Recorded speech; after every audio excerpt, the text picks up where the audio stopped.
কথা হলো আপনার বাড়িতে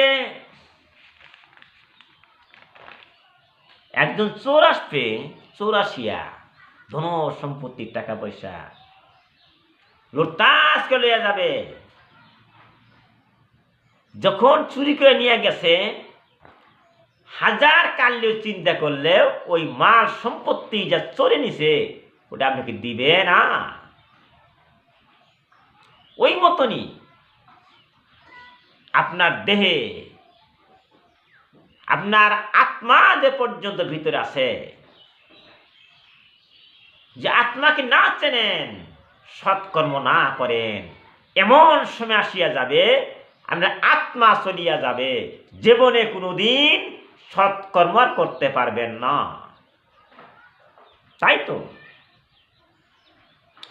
রাসূল সাল্লাল্লাহু আলাইহি সাল্লাম বলিয়াছেন কিয়ামত আসিয়া যাবে,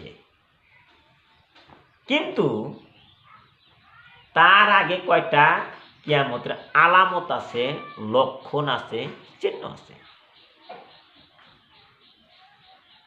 হয়তো আমরা অনেকেই জানি, জানলে মনে থাকে না। তাই আমি শেষবারের মতন এই রমজান মাসে রোজা থাইকা আমি কথাগুলি বলতাছি, কিয়ামতের আলামতগুলি কি, সেই সমস্ত আলামত আইছে না আসে নাই, চিন্তা করতে হবে। এই দুনিয়ার ভিতরে একটা নয়, দুইটা নয়, ৩০ জন মিথ্যাবাদী দজ্জাল বাইর হয়ে যাবে। এই যে কথা যে নবী সাহেব কইছে কোনোদিন মিথ্যা হবে না। একটা নয়, দুইটা নয়, ৩০ জন দজ্জালের আবির্ভাব হবে, দুনিয়ার ভিতরে নামিয়ে আসবে এবং নবী বলে দাবি করবে। তারা বলবে আমরা নবী, নাউজুবিল্লাহ। সেই দিন আসার আগে বেশি করিয়া আল্লাহর রোজা থাকেন, বেশি করিয়া আল্লাহর দান দক্ষিণা করেন, সৎকর্ম করেন। এখনো সময় আছে, যেদিন এই দাজ্জাল আসিয়া যাবে একটা সৎকর্ম তুমি করতে পারবে না, একটাও না। তারা প্রত্যেকে নিজেকে আল্লাহর নবী বলে দাবি করবে। ধর্মীয় এলেম বিশ্বর জমিনে আজকে আমরা কোরআন পড়তাছি, হাদিস পড়তাছি, ধর্মীয় সবার আয়োজন করতাছি, এলেম কত কিছু আমরা চর্চা করতাছি। কিন্তু এমন সময় আসিয়া যাবে, এলেম উঠিয়া যাবে, বিশ্বর জমিনে ভালো বড় আলেম উলামার মৃত্যু হয়ে যাবে, হাদিস কোরআনের কথা মানুষে ভুলিয়া যাবে, এলেম উঠিয়া যাবে। সেই সময় আসতেছে, এইটা কিয়ামতের আগে হবে। ভূমিকম্পের সংখ্যা বেড়ে যাবে। এই যে মাটি থরথর করে কাঁপে, কোনো মানুষের শক্তি আছে, কোনো প্রাণীর শক্তি আছে যে মাটি কাঁপাইতে পারে? এটা আল্লাহর শক্তি। এত মাটি, এত গর্ত, সেই মাটি থরথর করে কাঁপে, এটা আল্লাহ ব্যতীত কারো শক্তি নেই। তাই কিয়ামতের আগে ঘন ভূমিকম্প আইসেই থাকবে, মনে রাখবে। কার কপালে কি আছে বলতে পারি না।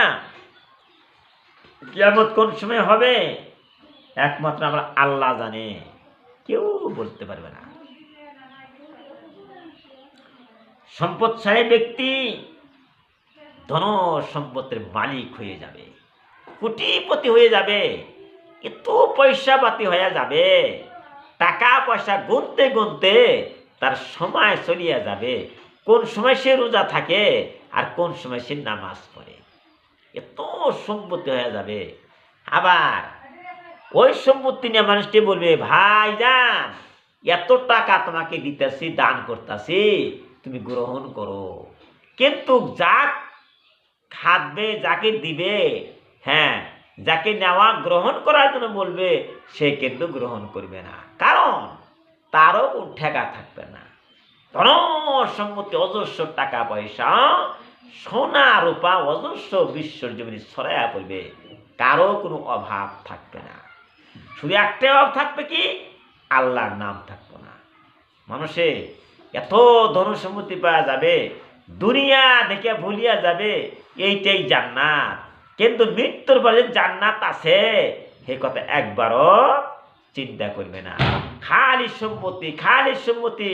আজকে বিশ্বর জমিনে সারা পৃথিবী ছায়া ছায়া দেখেন, সেই কিয়ামতের লক্ষণ কিছু কিছু আইছে।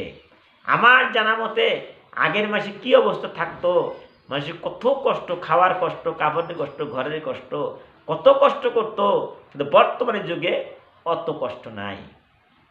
হ্যাঁ, বিদ্যুৎ হয়ে গেছে, মোবাইল ফোন হয়ে গেছে, আপনার ঘড়ি হয়ে গেছে, আবাদ বসত তো বৈজ্ঞানিক বুদ্ধি করে কি আবাদ বসত হইতেছে, মানুষের ধনী হইতেছে, অনেক কিছু লক্ষণ ধরা পড়ছে। আমার আল্লাহ কোরআনের মধ্যে যতগুলি কথা বলছেন, যতগুলি আয়াত আছে, প্রত্যেকটা আয়াতের মানে অর্থ দিয়ে বোঝান পৃথিবীর সবার হাতে মিল আছে। আমার নবী হাদিসে যা বলছেন, সবার হাতে পৃথিবীর সমস্ত বস্তু হাতে মিল আছে। আমার নবী কথা বলেছেন, এমন সময় আসিয়া যাবে মেয়ে মানের সংখ্যা বৃদ্ধি হয়ে যাবে, পুরুষের সংখ্যা হ্রাস পাবে। তাই তো আস্তে আস্তে মেয়ে মায়ের সংখ্যা বাড়তেছে। নবী যা কইছে বুখারী হাদিস তাই হইতেছে। 50 জন মেয়ে একটা করে পুরুষ সমান সমান হয়ে যাবে। তাই তো পুরুষের সংখ্যা হ্রাস পাইছে, মেয়েদের সংখ্যা বৃদ্ধি হইতেছে আস্তে আস্তে। কোন ঠিক কিনা? তাই ভাইজান, ওই দিন আসার আগে, কিয়ামত আসার আগে আমরা বেশি করে রোজা থাকবো, তারাবি নামাজ পড়বো, গরিব দুঃখীদেরকে ফেতরা দিব, সৎকর্ম কর্ম। আমার নবী কইছে ওই মানুষটা সবচেয়ে ভালো, সবচেয়ে উত্তম যার স্বভাব চরিত্র ভালো। রোজা থাকি, নামাজ পড়ি, আমার চরিত্র ভালো না, আমার কেউ ভালোবাসবে না, আল্লাহ ভালোবাসবে না, মানুষই ভালোবাসবে না। চরিত্র, ক্যারেক্টারকে ভালোবাসতে করতে হবে। কিয়ামত পর্যন্ত আমার যেন কোনো দোষ থাকে না। হ্যাঁ, যদি আমি দোষ করি, আস্তাগফিরুল্লাহ করিয়া আল্লাহর কাছে ক্ষমা করতে হবে। আল্লাহর একটা নামাজ পড়লাম না, আল্লাহ একটা রোজা থাকলাম না, আল্লাহর কাছে আস্তাগফিরুল্লাহ করলে হয়তো আল্লাহ মাফ করে দেব। কিন্তু মানুষের কাছে আমি 10টা মানুষের কাছে পাই, ঋণ যে আসি, ওটা কিন্তু আল্লাহ মাফ করবে না।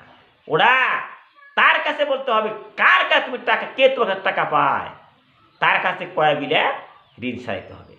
তাই অনেক কথা ছিল, রোজা থেকে বেশি বললাম না। আল্লাহ ভাগ্য তুলে আরো বলবো ইনশাআল্লাহ। আজকে আমাদের শেষ।